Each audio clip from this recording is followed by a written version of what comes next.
Alain Delon est décédé aujourd'hui. Pour lui rendre hommage, eh bien, nous allons faire une petite vidéo et nous allons regarder son thème, non pas en astrologie occidentale, mais plutôt en astrologie indienne. J'en profite également pour vous annoncer que le 7 septembre, c'est-à-dire dans à peu près 3 semaines, eh bien, j'organise un webinaire gratuit justement sur l'astrologie indienne. Cette forme d'astrologie et surtout ce webinaire eh bien, va vous montrer une méthode pour commencer à interpréter avec l'astrologie indienne. Vous pouvez tout à fait venir participer, même si vous ne connaissez rien, en astrologie indienne. On verra le génie de l'astro indienne que sont notamment les nakshatras, mais ce ne sont pas le seul grand système. Les nakshatras, ce sont donc les micro-constellations. Il en existe 27 en astrologie indienne et donc on va essayer de les voir ensemble. Et puis on regardera un petit peu les nœuds lunaires également, et puis comme je vous ai dit, une petite méthode d'interprétation toute simple pour interpréter le thème en astrologie indienne. Donc voici le thème d'Alain Delon. Alors lorsqu'on regarde son thème, on peut se demander pourquoi il a eu une telle carrière, pourquoi effectivement il a été sous les feux de la rampe, sous les feux des projecteurs, etc. Lorsque on a le maître de 10, Mercure, qui est en maison 2, qui n'est pas spécialement une maison puissante, qui ne met pas spécialement en avant. Alors il y a quand même le Soleil qui est dans la même constellation ici que le maître de 10, mais ce Soleil, eh bien, il est ici dans son lieu de chute, en 21 degrés de la Balance. Donc on peut se poser un petit peu des questions. Alors, il y a plusieurs choses ici très intéressantes. La première chose qui quand même est très intéressante, c'est que lorsque j'indique les parts et que je prends la part des actes, qui est tout simplement la part du travail, de la carrière, elle est justement située à 21 degrés de la Balance. 21 degrés de la Balance, elle est sur le Soleil. Donc forcément, quand on a le Soleil qui est conjoint à la part des actes, qui est encore une fois la part de la carrière, ça met automatiquement l'individu en lumière.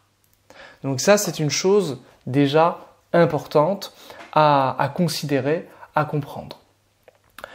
Le maître de 10 ici, donc Mercure, on l'a dit, puisqu'il est en lien avec le Soleil, ça c'est aussi un gage, c'est aussi un témoignage qui indique que le natif fera une carrière dans quelque chose où il se montrera, où il sera visible.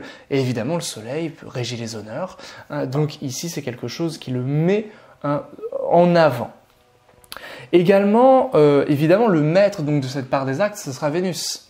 Vénus, elle est en maison 1 dans cette domification zodiacale qui est tout simplement, en astrologie indienne, une constellation, ou un signe si vous préférez, égale une maison.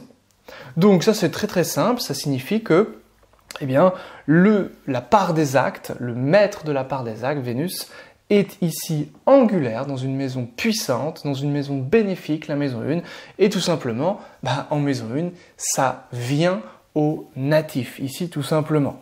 On a également la Lune qui aspecte Vénus, donc qui aspecte la part des actes, la Lune maître de 11, le public, l'aspect, le côté populaire. Donc ça aussi, ça va être quelque chose d'intéressant.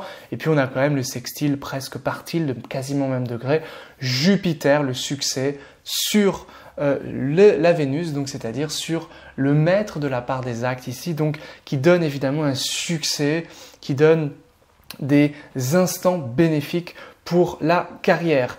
Et je vous le donne en mille, quand est-ce que Alain Delon s'est vraiment fait connaître? Durant la période Vénus, c'est-à-dire la période du maître de la part des actes. Donc, ne pas considérer les parts en astrologie, que ce soit en astrologie occidentale ou en astrologie indienne, c'est une erreur. C'est une erreur qui peut vous coûter cher, notamment dans la prédiction. Vous pouvez totalement passer à côté d'une période importante. Là, on voit que la période de Vénus est hyper importante pour le natif puisque la part des actes est activée par cette Vénus et comme le Soleil est conjoint de manière partile, c'est-à-dire de même degré, sur la part des actes, ça réactive également ce Soleil. Également, une chose très importante, et là je vais rentrer un tout petit peu plus dans les détails, mais je vais essayer de ne pas trop vous perdre, Vénus est dans le nakshatra c'est-à-dire dans la micro-constellation qui est régie par le Soleil, car chaque micro-constellation, de même que chaque signe ou chaque constellation, est régie par une planète. Et cette Vénus, qui est maître de la part des actes, elle est dans le nakshatra du Soleil, et donc ça va évidemment, quand Vénus est activée, activer le Soleil de manière extrêmement forte. Surtout durant Vénus-Soleil, c'est-à-dire entre 1961 et 1962. La grande période de Vénus, elle a commencé en 1958 et elle finit en 1978. C'est une longue période qui s'étale sur 20 années, de 22 à 42 ans, et c'est une période effectivement immense pour Alain Delon. Alors Vénus, évidemment, c'est également le charisme, la beauté, surtout quand c'est mêlé au Soleil.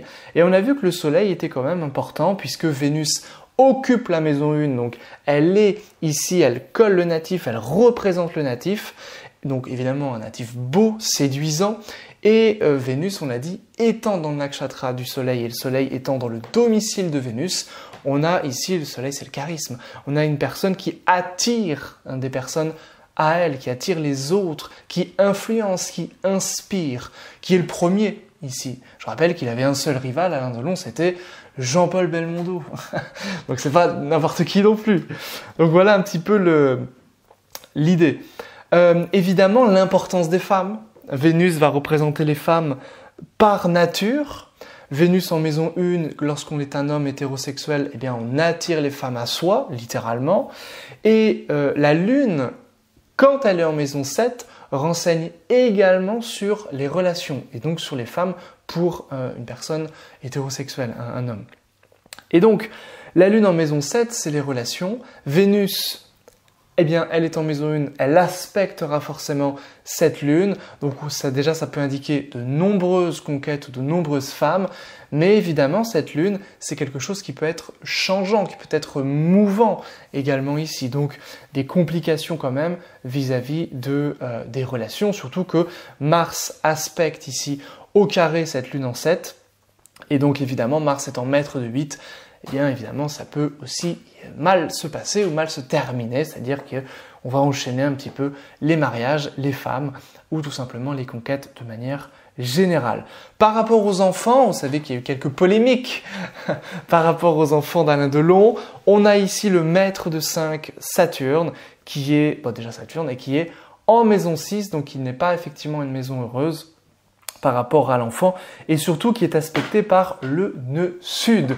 Le nœud sud va toujours donner quelque chose de caché, quelque chose d'atypique, quelque chose qu'on nie. On est vraiment souvent dans le déni avec le nœud sud. En fait, le nœud sud, on néglige. C'est vraiment un des mots-clés, on le verra dans le webinaire, c'est vraiment un des mots-clés importants pour comprendre comment le natif gère les domaines régis par le nœud sud. Donc ça peut être très important. Le nœud sud, par exemple en maison 7, ça peut être on néglige quelque chose en lien avec le couple par exemple, ou des relations de manière générale. Et ici, ça aspecte le maître de 5, donc on peut être négligé des enfants, ou au moins un enfant. Voilà des petites choses toutes simples sur Alain Delon. La vidéo ne va pas être très très longue. Et puis donc par rapport à son décès quand même, eh bien, nous allons regarder la période actuelle. Il est dans une période Jupiter-Mercure. Bon, alors évidemment, durant Jupiter-Mercure, Mercure est très important puisque Mercure, c'est le corps. Il est maître de l'ascendant. Et il est en même temps maître de la maison 10. Ça veut dire que le corps, la santé et donc la vie d'Alain Delon, lorsqu'il se passe quelque chose sur sa santé ou sur sa vie, ou sur Alain Delon tout simplement, il sera sur le devant de la scène. Évidemment, si d'autres choses dans le thème l'indiquent, et comme on a vu que le Soleil était sur la part des actes, ça l'indique. Et Mercure, eh bien, dans ce thème de transit, c'est-à-dire qu'à chaque changement de période sous période, eh bien, on regarde le thème qu'on appelle un thème de transit. Et ici, le thème du 10 janvier 2024, qui est valable jusqu'au 17 avril 2026, eh bien, ce Mercure, déjà, est en maison 4. La maison 4, c'est une maison qui est tout au nord, c'est-à-dire tout en bas dans l'astronomie. C'est-à-dire, le Soleil, ici, en plus, c'est en maison 4, c'est la fin des choses. La maison 4, c'est la maison de la fin. Ce Mercure est donc avec le Soleil maître de 12, la fin des choses, et surtout il est avec Mars maître de 8. Donc ça c'est une chose très importante et quelque chose d'assez dangereux, le maître de 1 avec le maître de 8, évidemment, dans ce thème de transit. Mais c'est pas tout puisque Mercure, il occupe également la maison 4 du thème natal. Donc le Mars, il occupait déjà dans le thème natal la maison 4 et ce Mars, rappelons-le, il est maître de 8. Donc on a ici une répétition de ce Mercure qui est en contact de Mars, maître de 8 en maison 4. Donc quelque chose qui est mortifère ici. Également, lorsqu'on considère la part de la vie d'Alain Delon, elle est située à 10 degrés des Gémeaux. C'est-à-dire qu'elle est également régie par Mercure. Et nous avons ici donc le maître de la mort, Mars, qui est conjoint à la part de la vie, Mercure. Donc Mercure est vraiment doublement important pour la vie du natif. Et le Mars, situé à 10 degrés du Sagittaire en transit, évidemment, aspecte en opposition la part de la vie. Donc ça, c'est évidemment extrêmement dangereux pour le natif, tout simplement.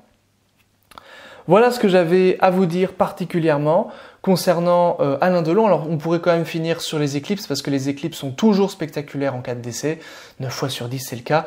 Et effectivement ici ça n'a pas raté puisque le 25 mars 2024, Alain Delon avait une éclipse sur sa tête, c'est-à-dire pile sur son ascendant, donc à 11 degrés de la Vierge. Son ascendant est à 14 degrés de la Vierge.